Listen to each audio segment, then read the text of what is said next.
আসসালামু আলাইকুম প্রিয় দর্শক। জেএমজি অটো পার্টস অ্যান্ড সার্ভিসের পক্ষ থেকে আমি জহিরুল ইসলাম জাহিদ আপনাদেরকে জানাই শুভেচ্ছা ও অভিনন্দন। আসছে জেএমজি অটো পার্টস অ্যান্ড সার্ভিসের ৫ বছর পূর্তি উপলক্ষে ১লা জানুয়ারি ২০২৫ থেকে ৩১শে জানুয়ারি পর্যন্ত সকল গাড়ির জেনারেল সার্ভিস চার্জের উপর লেবার চার্জ ফ্রি করা হয়েছে।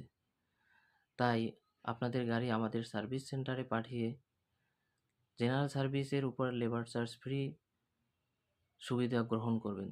ধন্যবাদ। আসসালামু আলাইকুম প্রিয় দর্শক। জেএমজি অটো পার্টস অ্যান্ড সার্ভিসের পক্ষ থেকে আমি জহিরুল ইসলাম জাহিদ আপনাদেরকে জানাই শুভেচ্ছা ও অভিনন্দন। আসছে জেএমজি অটো পার্টস অ্যান্ড সার্ভিসের ৫ বছর পূর্তি উপলক্ষে ১লা জানুয়ারি ২০২৫ থেকে ৩১শে জানুয়ারি পর্যন্ত সকল গাড়ির জেনারেল সার্ভিস চার্জের উপর লেবার চার্জ ফ্রি করা হয়েছে। তাই আপনাদের গাড়ি আমাদের সার্ভিস সেন্টারে পাঠিয়ে